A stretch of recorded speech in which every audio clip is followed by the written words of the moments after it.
Good morning, students. Welcome back in the chapter of periodic classification of elements. Students, in previous lecture we have talked about the modern periodic table.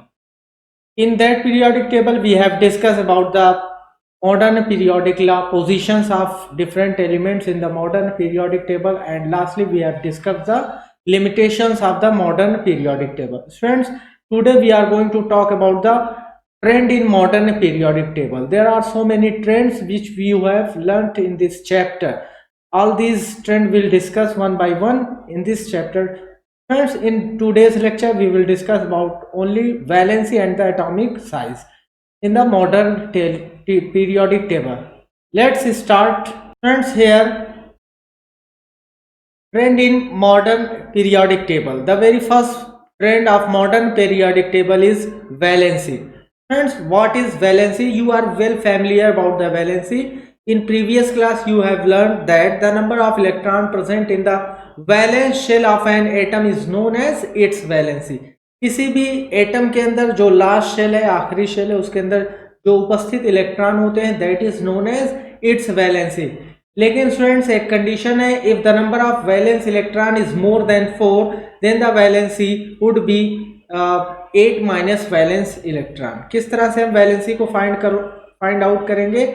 उस जो है outer shell के electron को 8 से minus कर देंगे।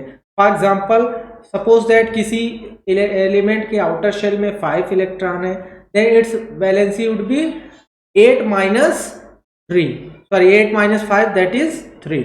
Okay. और similarly suppose that आपने जो है सल्फर लिया हुआ है, किसको लिया हुआ है? सल्फर। इसके आउटर शेल में आपको पता है स्टूडेंट 2 8 6 एलिमेंट है, 16 एटॉमिक नंबर।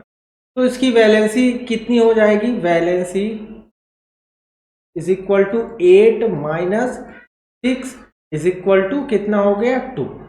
तो यही चीज मैंने आपको बताया कि अगर मोर देन 4 इलेक्ट्रॉन है then its valency will be 8 minus valence electron है। और अगर वैलेंस इलेक्ट्रॉन की संख्या 1 2 3 4 एंड 1 है तो एज यूजुअल इसकी वैलेंसी यही हो जाएगी। फॉर एग्जाम्पल मैग्नीशियम की अगर हम बात कर लेते हैं, the magnesium has 282 electron. The configuration of magnesium is in KLm.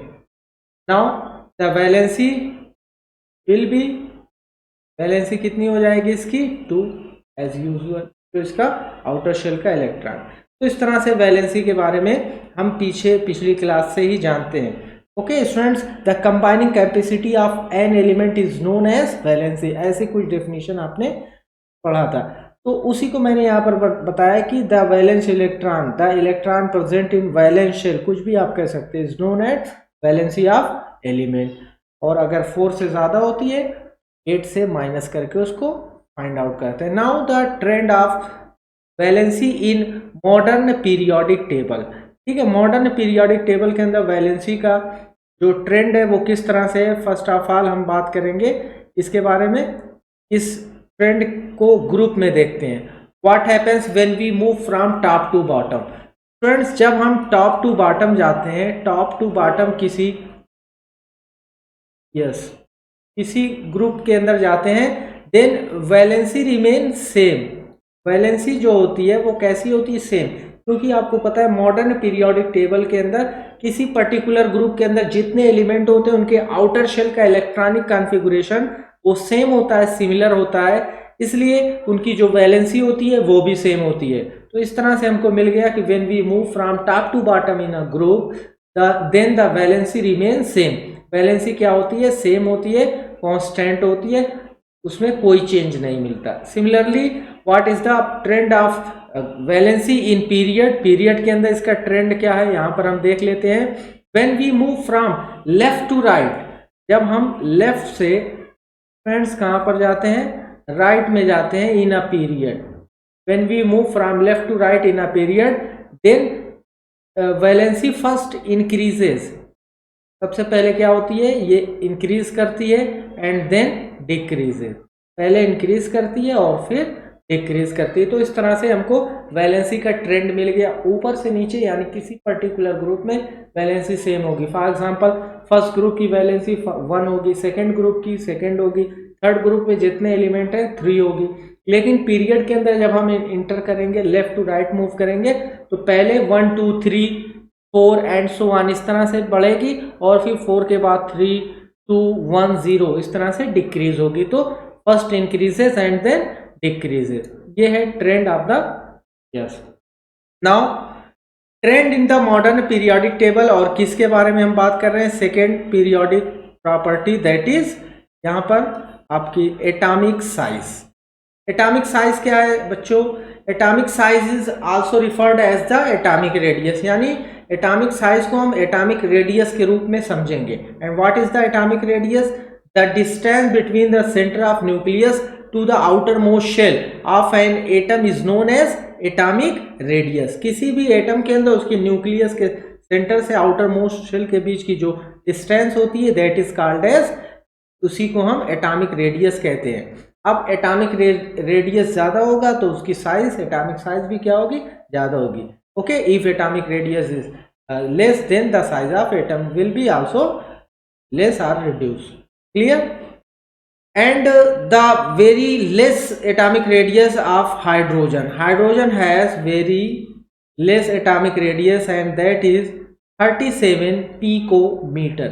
Hydrogen का एटॉमिक रेडियस सबसे कम होता है और वो कितना होता है, 37 पिकोमीटर के इक्वल होता है। नाउ स्टूडेंट्स, अब अगर हम बात करते हैं ट्रेंड की, कि what happens when we move from top to bottom in a group. अगर हम ऊपर से नीचे किसी ग्रुप के अंदर टॉप से बॉटम के अंदर जाते हैं, if we move from top to bottom in a group, bottom, then what happens for atomic radius और atomic size, then atomic radius या atomic size increases. Atomic size क्या होता है फ्रेंड्स, एटॉमिक साइज इंक्रीजेज। और क्यों increase करता है, because number of shell being added, new shells being added, कुछ भी आप कह सकते हैं। जैसे जैसे आप ऊपर से नीचे जाते हैं, first period, then second period, third, जैसे जैसे आप नीचे की तरफ बढ़ते हैं, नंबर ऑफ शेल्स वहां पर क्या होते हैं, ऐड होते हैं, जुड़ते जाते हैं, जिसकी वजह से डिस्टेंस न्यूक्लियस और आउटर मोस्ट शेल के बीच की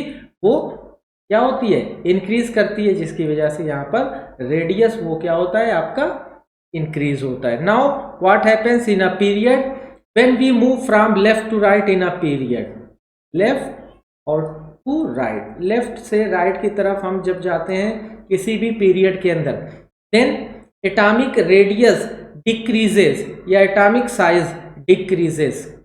why it decreases from left to right, क्या रीजन है इसका, लेफ्ट टू राइट जाने पर डिक्रीज होता है, because friends effective nuclear charge increases from left to right. इन एटम्स के अंदर effective nuclear charge means number of positive charge and number of negative charge, ये लगातार इंक्रीज करते हैं लेफ्ट टू राइट जाने पर, जिससे force of attraction between nucleus to the outer shell ये बढ़ता जाता है, इंक्रीज होता जाता है, जिससे एटम की साइज रिड्यूस, कम होती जाती है। ठीक है, तो यही वजह है कि लेफ्ट टू राइट जाने पर एटॉमिक साइज यहाँ पर क्या होती है, डिक्रीज होती है। फ्रेंड्स आप यहाँ पर देख सकते हैं एटॉमिक साइज आपको यहाँ पर इंक्रीज होते हुए दिखाई दे रही है। एटॉमिक साइज को गोले के रूप में दिखाया गया है। ठीक है, ये देखिए कंटिन्यूअसली किसी भी ग्रुप के अंदर ऊपर से नीचे जाने पर क्या हो रही है, बढ़ रही है। ठीक है, कहीं पर भी आप देख सकते हैं, मैच कर सकते हैं, लेकिन पीरियड के अंदर आप लेफ्ट टू राइट देख सकते हैं कि ये लगातार क्या हो रही है, डिक्रीज हो रही है। ठीक है, एटॉमिक साइज घटती है। ठीक, तो ये जो है इसका ट्रेंड है। इस तरह से स्टूडेंट्स आप इनके ट्रेंड को याद कर सकते हैं। Now here some questions on the basis of trend of the valency and atomic size. How does the atomic radius of elements vary along a period of the periodic table? ठीक है, periodic table के अंदर किस तरह से ये period के अंदर और किस तरह से very along a group of the periodic table, किस तरह से ग्रुप में ये वेरी करती है। Now similarly how does the valency of element very along a period of the periodic table, and similarly how does the valency of element vary along the group of the period. Okay, these are the simple questions. You can attempt all these questions. Friends, आज के lecture में इतना ही रखते हैं, बाकी next lecture में। Thank you, have a nice day.